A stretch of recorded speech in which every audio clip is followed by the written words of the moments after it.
Well, yeah, okay. Scott is going to talk to us now. Let's see. Yeah, I'm just getting to the beginning of my talk. Here we go. All right, so we're going to talk about using permutation representations, and I think it's March 1st. And here's my obligatory flag. This is joint work with Youngju Bae and Byori Kim. And we're going to consider the dicyclic groups, the binary tetrahedral group, the binary octahedral group, and the binary icosahedral group. And the talk will be upside down because I usually don't get to the binary icosahedral group. So I want to start with that, even though it's the more complicated example. Part of the way we're going to think about the groups is by means of their presentations, but we'll also consider all of them as subgroups of the three-dimensional sphere. So the groups come about because the set of symmetries of each of these figures is a subgroup of SO3, and SU2 double covers SO3. I'm not going to think about SU2 for the longest time. I'm actually going to think about the three-dimensional sphere. So those will be the set of points W, X, Y, Z, W, X, I, Y, J, Z, K. And the projection from the two-dimensional sphere to SO3 is actually given by this matrix, which I copied off of Wikipedia. And if you're bored, you can check that the determinant is 1 and check that the columns are mutually orthogonal. These are all 2-to-1 covers of the set of symmetries. The groups that I'm interested in are 2-to-1 covers of the set of symmetries of these things. The talk will be very, very elementary, and perhaps too much so, but this is the type of thing that I wish I had about 30 years ago, and I didn't have the gumption to actually do all the computations. Now I do.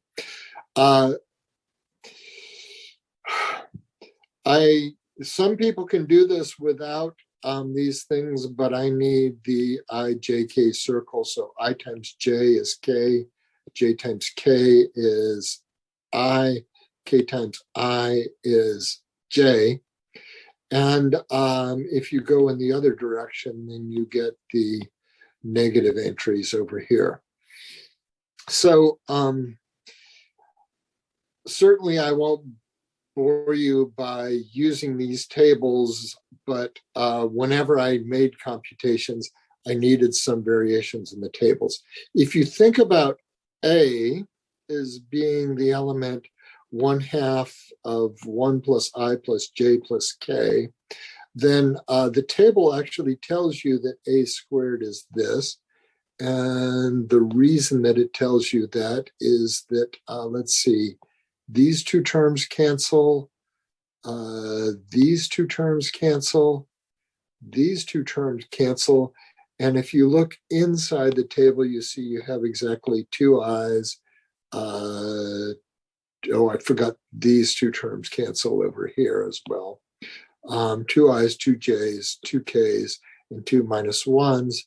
Divide through by 2, and you wind up with A squared is equal to that.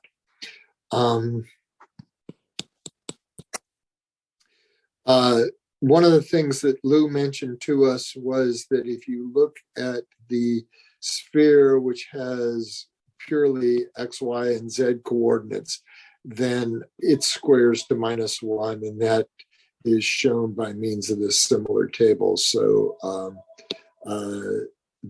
all the mixed terms, let's see, cancel in here. Okay.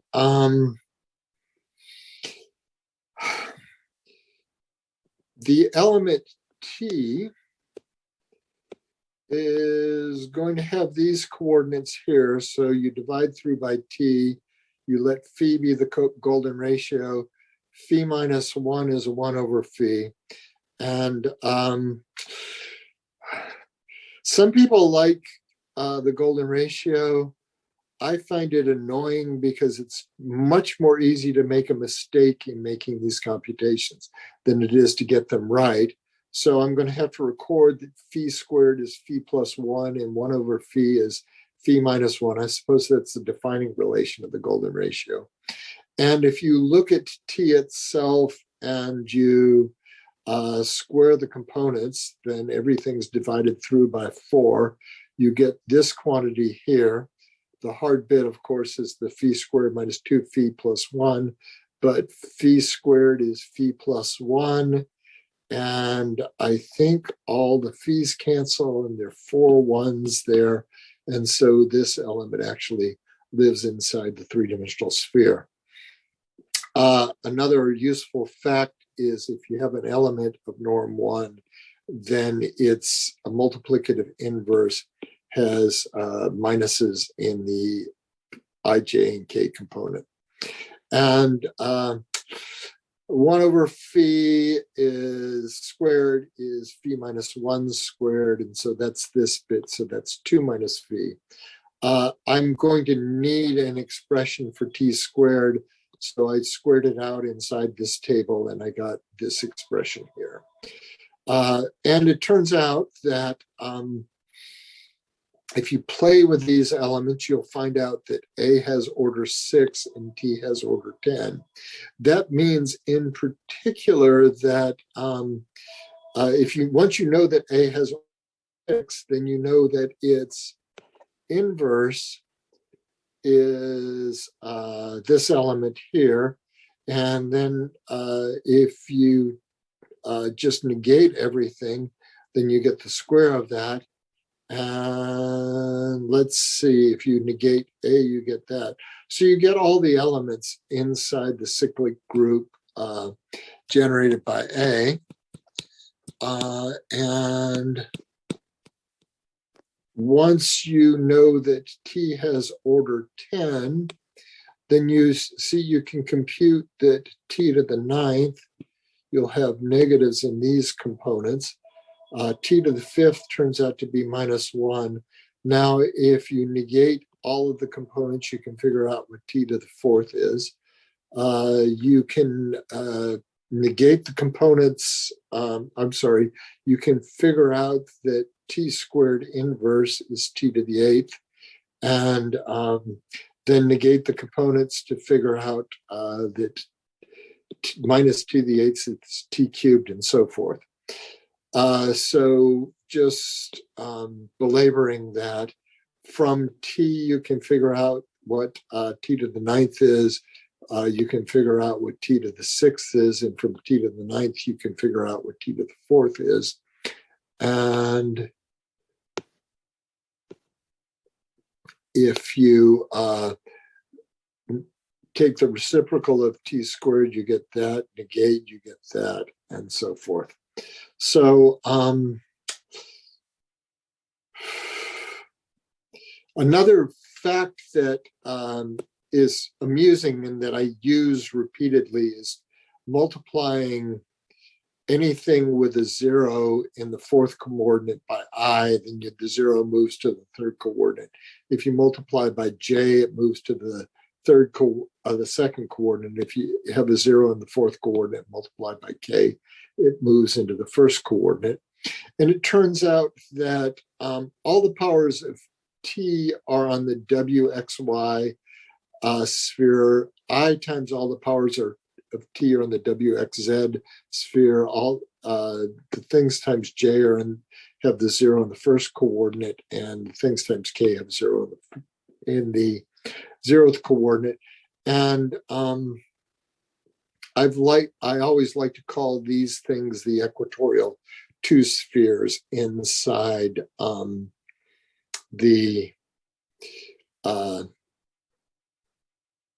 inside the 3 sphere. Can everybody hear me? Yes. Yes. I'm sorry. Yeah, Yes, I hear you. Yeah. yeah. Okay. Okay. So I want to look at the three-sphere and stereographic projection. And so these are what the equatorial two spheres look like in stereographic projection. And in particular, the formula for stereographic projection from the three sphere to the two sphere is this bit here. The nice thing is that if you take the 1I circle and the JK circle, they form a Hopf link inside this sphere. The Hopf link is given, of course, the 1 is the point at infinity. And when you multiply by I, you move along this circle this way. If you multiply by I on this circle, you move along it this way. Meanwhile, the point A lives up here in this corner. And if you reflect through the last coordinate, you'll get a point B. If you reflect that through the third coordinate, you get this point C, and you reflect that through this coordinate, you get the point D. And I'll give you coordinates for those things, but you won't actually need to remember them. And so this was just a very sloppy drawing telling you what all the spheres are in that picture. It turns out that if you take A times powers of n, A squared times powers of n, B and B squared, C and C squared times powers of n, D and D squared times powers of n, almost all those points live on those equatorial spheres except when n is 0 and 5. And so when n is 5, you get minus 1s. So you have these 8 points and their negatives. And these are 16 points that are in the 120 cell that don't live on the union of the equatorial spheres. Now, it turns out that since the powers of T form a cyclic group, we're just going to schematize that like this. I have not drawn these out using stereographic projection yet, but I think that they actually do form a decagon on a plane, which is the stereographic projection. Now, what I want to do is I want to look at the actions of A and T upon these cosets. So these are all the cosets of this cyclic group. And the result of computing the actions of A and T on those cosets, there's some really tedious calculations that I've done. I'll remind you of the presentation of the binary icosahedral group. So A cubed is equal to T to the fifth is AT squared. And all those things actually are equal to minus 1. And this is a picture of A. What this means is that A takes the coset T to the coset AT. It takes the coset IT to whatever coset corresponds here, and so forth. The 5s indicate that when this coset is brought over, it gets twisted by half of a rotation. And for T, the action is this.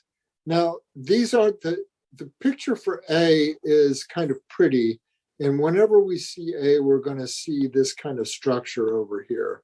The picture for T is not so pretty. I just didn't find any other coset where these things formed a dicyclic group. It may be there. I don't see it among those pictures. So again, these integers tell you the amount of twisting that's occurring, mod 10. And so let's multiply. Oh, yeah, before I do the multiplication, I just want to remind you that this element here is actually -1. And so to see that, we just take it, copy it, take 2 copies of it. I'm sorry, Scott, I must have missed it. What are these cassettes of? Or These where are these cassettes? I'm sorry, these cosets are sitting inside the binary icosahedral group. They're all cosets of 10, of the powers of t. And it's easy enough to see that they're all disjoint. So there's 120 elements in the binary icosahedron group, and then T, capital T, is a cyclic subgroup of order 10 generated by little t. So you have these 12 That's correct. cosets which you label according to how you got them. Yes, that's Right. correct.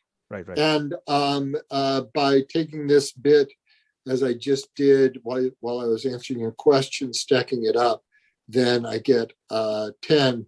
And I'm going to do arithmetic mod 10 subsequently as I talk. But because, what does this have twist in terms of cosets? I'm sorry. Oh, so what happens is that, here, let's look at this. So obviously, when I multiply by t, it just moves that subgroup up by 1 element. If I take the coset it, it turns out that it lands, when I multiply by t, it lands at d squared t, and there's a twist of order 8 in that element. I'm not telling you how I got those computations, Victor. So you're doing more than just looking at the cosets. You're looking at the actual elements that you get from a specific representative. Yeah, actually, each red string here consists of 10 strings. And so there's a replication of the red strings, and then there's a twist of order 8 in those 10 strings. Right. No, I understand. Yes, thank you. Okay. So this, I believe, is what I would call the element A cubed. And if I follow, say, this string down, we get a twist of order 5. Okay, so that wound up with 1 goes to 1. String 1 goes to 1. This string here has a 5 in it. And again, the 5th string went to the 5th string, and now the whatever string this is has a single 5 upon it. And yeah, so at least those strings are going to the correct place.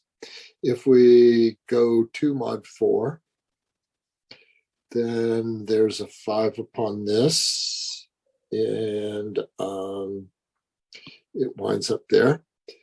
There's a 5 upon this, winds up in the correct place, and so forth. If you want, we can compute all of those. We've got the facility for that, but let's go on to this element here. So this is t, so that's t to the 5th. And if I'm here, I get 8 plus 1 plus 7 plus 1 plus 8, and that's 25. So that's 5 mod 10. And I think that I should take this element. 3 plus 9 is 2 mod 10 plus 2 is 4 mod 10 plus 2 is, oh shoot, I've lost count. So I suppose we have to write that down. 3 plus 9 plus 2 plus 2 plus 1. Oh, heavens, don't tell me I've made a mistake. 3 plus 9 plus 2. It's plus 9, Scott, not I think there's a 9. Yeah, it's the 9 at the very bottom. last one. Oh, did I? I see what happened. Thank Yeah. you. Thank you. Okay. Yeah. That's, thanks. So yeah, so if you follow down every bit of string here, you're going to find out that everything is congruent to 5 mod 10. Sometimes they're 25 and sometimes they're 15. Okay? So here's some sample computations. Thank you very much. Yeah. So let's carry on. 18, yeah? Question? So AT times AT should also be -1. And let's just do this one. 5 plus 9, that's 4. Plus 1, and that's 5. Okay. So just follow the strings down. And everything works out. Okay, so I want to come back to a different description, a more appealing description of the binary icosahedral group. But first, let's talk about the binary tetrahedral group. So remember, I started out with this element A, and if I reflect here, I get to the element B, and I reflect here, I get to the element C and D.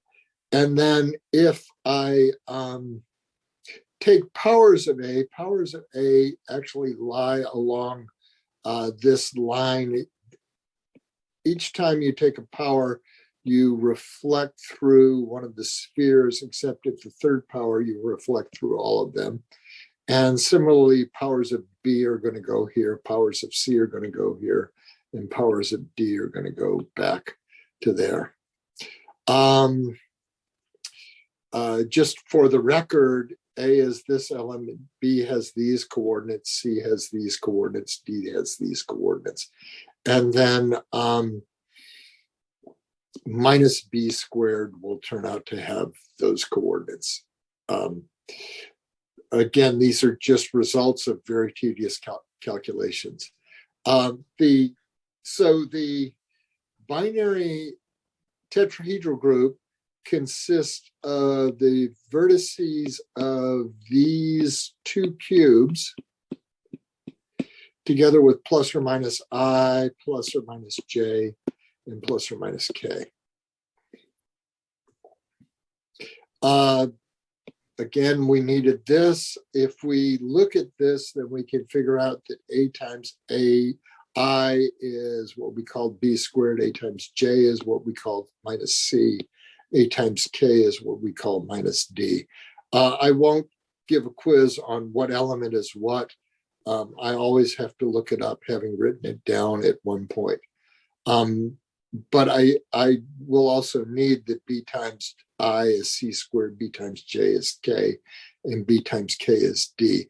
So a little bit more explicitly, there are these 4 cyclic subgroups of the binary tetrahedral group, which are exactly these things. And if we look at the computation, A times 1 is A times I is B squared, A times J is minus C, and A times K is D squared.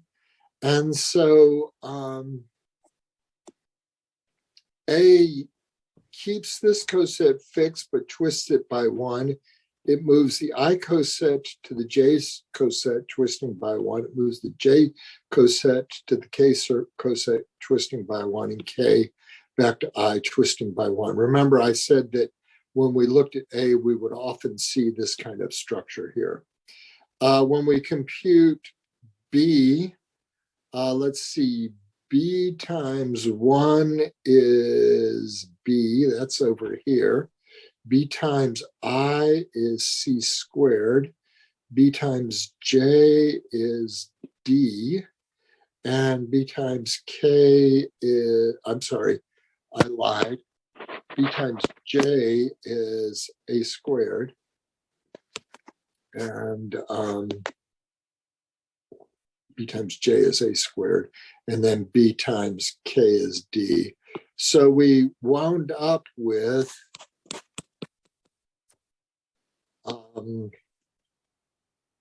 let's see, what did B do? It took the first coset to the second one, it took the second one to the third one, it took the third one back to the first, and it did so with this kind of twist here, which I wouldn't have remembered, except I remembered to write it down here.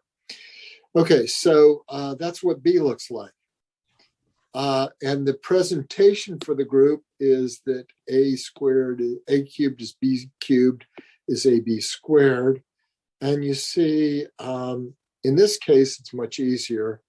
Everything's going to the correct place. You get 3 twists here in every single string.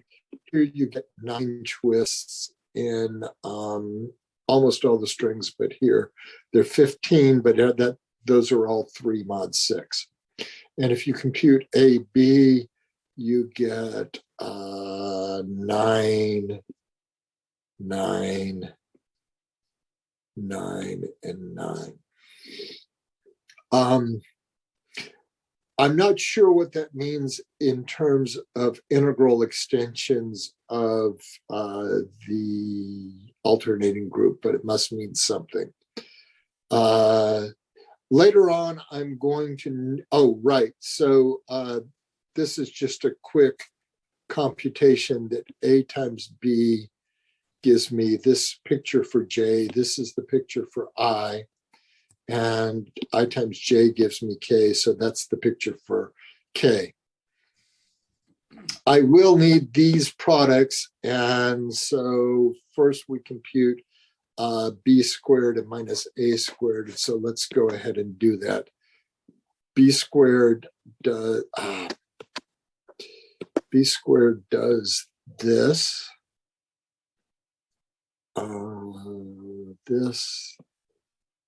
This, and this. And then when we count up elements, we get a 1 here. We get a 4 here. We get a 1 here and a 4 here. That's all mod 6. And in terms of A squared, certainly that goes there. This goes here. This goes here, and this goes here. And looks like everybody's a 2 here. So that means that minus A squared is going to have 5s on it. And this was J, this is B. And let's see, that's a -1. That's a -1. So this is equal to -1. And I believe this is also equal to -1. And the other one is equal to -1. Yep. Okay. So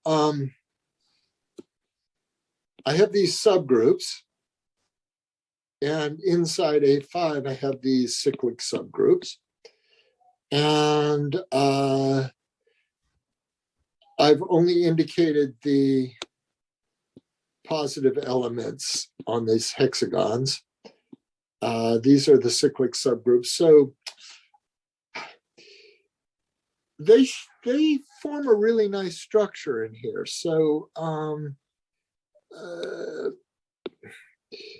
the powers of A lie along this diagonal, and then if you look at the coset I, it forms this hexagon over here, and the coset J forms this red hexagon, and the coset K forms this brown hexagon over here.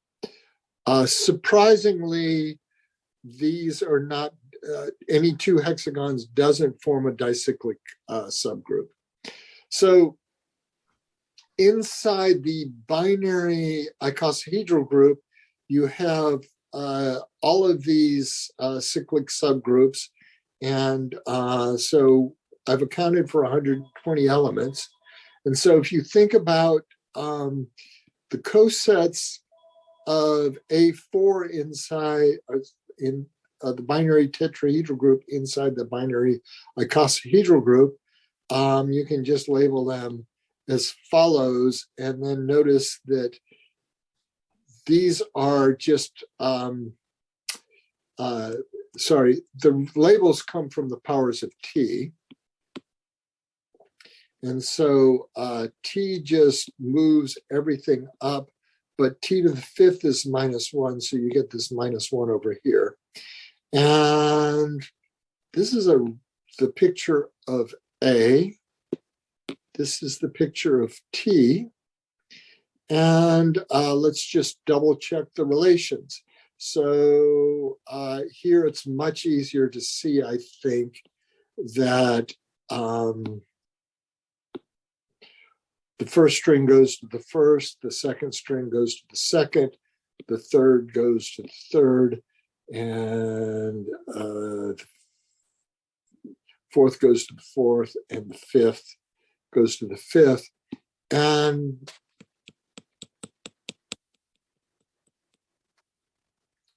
we get these products A -1 minus A squared. Okay, so let's see. A times A squared is A cubed. That's -1. And so we get three minuses make a plus. So we get a -1 in the first string. And then on the second string, I get a J squared. That's good. On the third string, I get a B squared, a B cubed. On the fourth string, I get a B cubed. And on the fifth string, I also get an appropriate -1 because it's all the power of A. I think I was going to compute something on that page, but I'll skip it. Here we get A cubed, and here we get this J B squared minus A squared. And those were the products that I indicated to you earlier were all -1. So those were the products here. And for T to the fifth, well, I think that's easy because every one of these bits goes straight up the strings. And it's a 5 cycle. Okay, so let's look at the other subgroups of SU2 for a moment. So let's look at the dicyclic groups. And the dicyclic groups live along this Hopf link. And I want to tell you a personal story about these groups. I was trying to understand what these groups look like, and I was riding my bicycle. It was a pretty new bicycle, but the spokes kept breaking. And so I was going to sleep one night thinking about the spokes breaking in the dicyclic groups and the spokes breaking in the dicyclic groups. And I finally realized that it was the same thing, that there is an embedding of the Cayley graphs for these dicyclic groups, and they spoke the groups off to those points. The representation is to let rho be the cosine of pi over n, I sine of pi over n, and set x equal to j. And so in these hexagons, they are linked like Hopf links, and in the octagons, they're linked like Hopf links as well. And so these are the representations of those dicyclic groups. And in the string picture, this is what rho looks like, and this is what X looks like. So you just compute. X squared is a -1, rho cubed is a -1, and rho to the 5th is 1, and then rho X is equal to X rho. So there's a trick from turning the two-string diagrams into 2x2 matrices, and the 2x2 matrix representations of rho and X wind up being this. And if you look at the dicyclic group when n is equal to 2, then you get something that projects to the symmetries of a bigon. And so rho goes to I, X goes to J. We get I squared is -1, J squared is -1, I times J is K. And then using this matrix representation trick, then we get I corresponds to this matrix, J corresponds to this matrix, K corresponds to this matrix, and 1 corresponds to this matrix. So these three things are trace 0, determinate 1 matrices. And so they're the basis for the Lie algebra SU2. And if you just use those matrices, then you wind up recovering an element in SU2 from an element on the 3-dimensional sphere. The determinant of this matrix is certainly 1, and I'll leave it for you to compute the conjugate transpose and the products. Okay, so these are the pictures for the powers of this element F. F is sitting here at 1 plus I over square root of 2. And these are the cosets of that cyclic subgroup, cosets of J times that, those powers of F. These are the pictures that correspond there. And the binary octahedral group is this. The element A corresponds to this. The element F corresponds to this. And we compute A cubed. And these come up here. These come up here. And I guess we should bother to do this for a moment. I don't know whether I did or not. So if we pick this up and glue them together, we get a -1. Here we're working mod 8. And, oh, I guess I did that here. And if I look at F cubed, then I get a 171717, which is just going to be 428. So that's 44 mod 8. And over here you get these products here. I think I drew them out. Yeah, I did. And so they also give you the relation so that F squared is F to the 4th is -1. And then AF also gives you, AF squared also gives you -1. And as I was making the notes, it took me a long time to get everything working out. So I was happy at this. Now, inside the binary octahedral group, it turns out that this subgroup And this coset form a subgroup that's isomorphic to the dicyclic group of order 12. So inside the picture, you have this, and let's see, these things are on that element of the sphere of order 2. These form a dicyclic group, and we can look at cosets of the dicyclic group inside the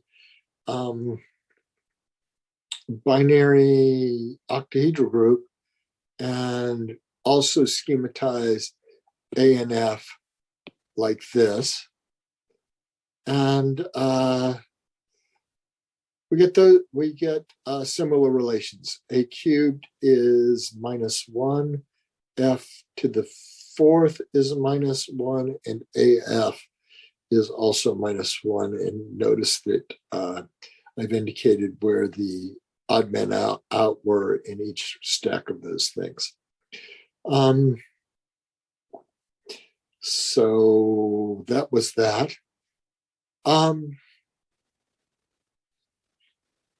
So if you look in the binary octahedral group, you see that A projects to the element 2, 3, 4, and F projects to the 4 cycle. 1 goes to 3, goes to 2, 1 goes to 3, goes to 2, goes to 4, goes to 1. And so in the dicyclic group, X maps to a rotation and X maps to reflection. That's a lot easier to see if you use the subgroup, which is -1 J 1J.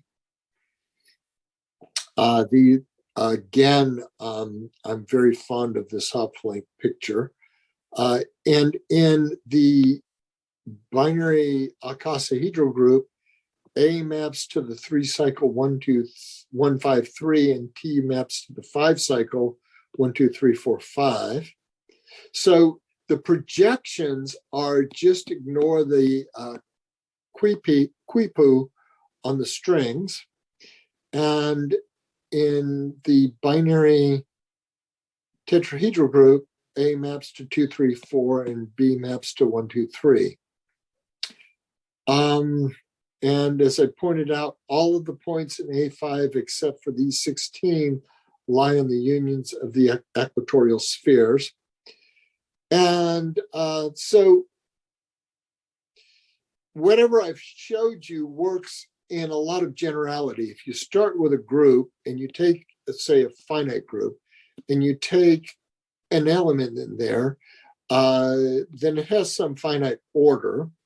And so you can just write all the cosets of the element down here, figure out how the element A1 acts on the coset. Obviously, it's going to take this here. It's going to take this somewhere. It's going to take this one somewhere. It's going to take this one somewhere. And then you look at what happens to the element X.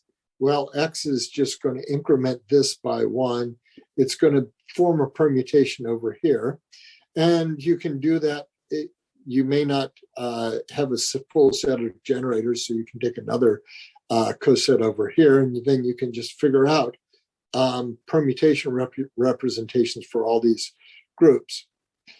So you make a clock face that indicates the powers of X, and you tie quipu in the strings, and you look at the permutation group generated by the strings without quipu. And so that group is going to be a subgroup of sigma k. The original group that you started with is going to project onto that group. There's a cyclic subgroup here.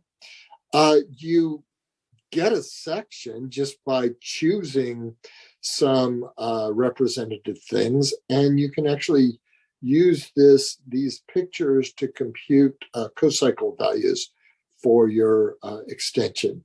And whatever I've told you is a consequence of the Krasner-Kolygin theorem. So that's all that I have to say, and I'm sorry I went too fast. Oh, well, thanks, Scott. That was great. You know those 16 points, I think they're called the Hurwitz points or something like that. Are they? Yeah. The ones you came to originally, Yeah. I'm gonna yeah. find that slide. If I remember rightly, Andrew and I wrote a paper in which we found some Biracs, didn't we, Andy? Using those points. I believe we did. Yeah. Long time ago. I know, I've forgotten it. I'll have to look it up again. So you say there's a Birac that's constructed from those Hurwitz points. Yeah. I'll look it up and send you the details. Yeah, can you let me in on the finally my internet's back on. And I'm going to get an echo here in just a moment, but I think I'll be able to kill it. Okay. Yeah, so now I can see everybody's face. I mean, I think it was Andy was just throwing things at his computer and they came out. Right.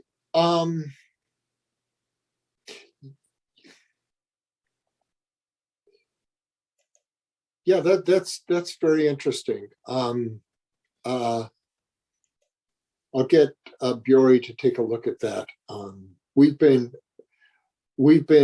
avoiding finding quantal structures on this, but the way this came about was we were looking at quantal extensions and trying to understand the relationship between the inner automorphism groups of the extensions and the extensions of the inner automorphism groups. Well, they're linear biquantals, so. Oh, that's nice. Okay.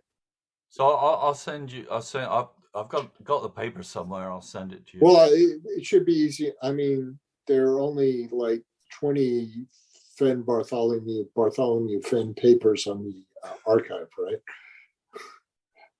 There's 3 or 4, I think. Okay.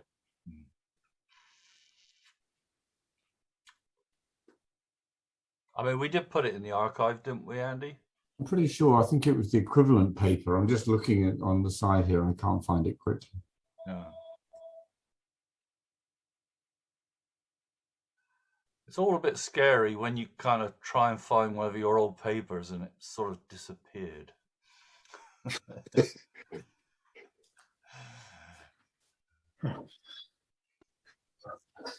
There is an anecdote about Euler, who famously was blind at the end of his life. And so everything was read to him by his secretary, who may or may not have been his wife. And a new memoir was published, and he was very interested. And he said, "Oh, so who wrote this? Oh, it was you."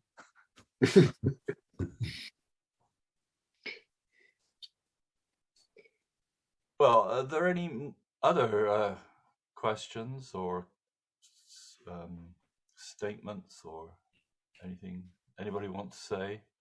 Scott, please send your notes over to me and I'll get them into the Dropbox. Of course. Yeah. I guess there are tons of computations that are hidden under the hood of this. And unfortunately, the types of computations that one has to do for oneself, they're gratifying once they're complete, but they're also tremendously subject to error, and because of the non-commutative nature of these groups. Sure. Roger and I started working 20 years ago or so on this simply for exactly that reason, because it was easier to compute it than try and work it out by hand. Yeah. So I don't have a working version of Mathematica at the moment, and I'm completely pissed off at Mathematica because I can't change the font size globally. And every time I try to do it, I look it up on the internet and I follow the instructions, and it just doesn't work. So, but there's some gratification in doing hand calculations. Well, I have some bespoke quaternion calculation code. So if you want me to run anything for you, just drop me an email, Scott. Okay. Thank you. Mathematica is probably one of the worst programs for this kind of calculations. Like Gap, Perry, Magma, all of these were better. And what's the name of the universal one? It was run by William Stein. I'm blanking. Sage, which incorporates all of that. Problem is, one has to learn a new language, and I'm finding Spanish to be difficult enough.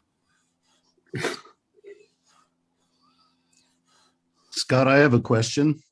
Yeah. I saw that as you pointed out, the hop flink comes up in a lot of these pictures. Are there other links, for example, the Borromean rings that also show up? Yeah, the Borromeo rings, they come up in the octahedron, don't they? I think they come up somewhere. Roger and Andy have a paper about a biquantal structure using the Borromean rings, don't you? Possibly.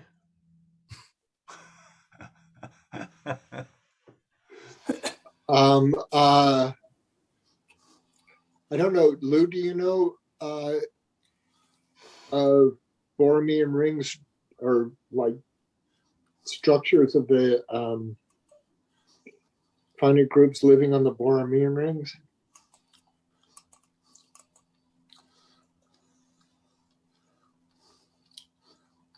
I'm going to stop the screen share now. Oh, yeah, sorry. Is that all right? Yeah, sure. Except I haven't. Yes, I have. Okay. Well done. One of us did. Right.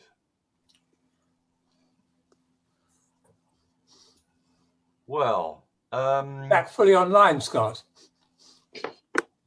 Yeah, one of my devices is running off my telephone and the other one is running off the house internet. There was just a very tiny power surge right at 6 p.m. and I had to figure out a way to work around. It was almost to the point where I was going to send a text to Diane and say that I would be back in a minute. Or say, I guess I have Sam's phone number, but here's a relationship with the Borromean rings. Let me share a screen for a second. You can see this, yeah. yeah. Oh, I didn't really need to share a screen for this. I'm just holding this up. Right. In fact, I'll get out of share screen. yeah, Just holding that's that up. the, But what you have are for the three rectangles that intersect to give you the vertices of the icosahedron, and their boundaries form the Borromean rings. Beautiful. Oh, Very so those rectangles are in golden ratio, aren't they? yeah, that's correct. Yeah. So they should have to do with powers of t and ijk times those things.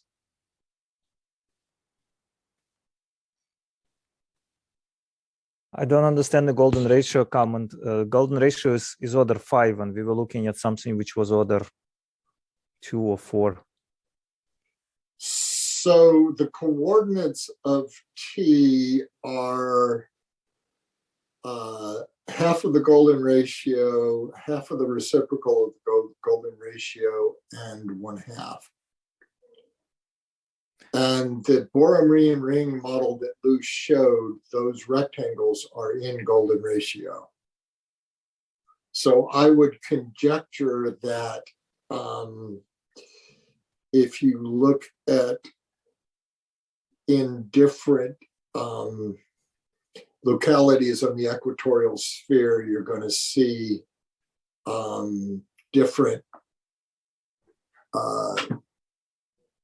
either powers of T or IJK times powers of T.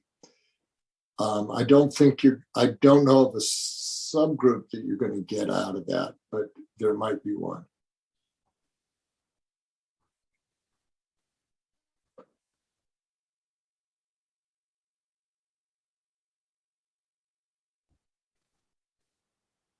Well, I think this is a good point to stop. I think next week, well, let's give Scott a clap. Thank you. And next week, I think it's Tim Porter is going to talk. And it was Jim Stasheff who put me onto Tim. He's one of my first students I ever had. But anyway, so he's on next week, and then I think Sam will give a talk. He may not know it, but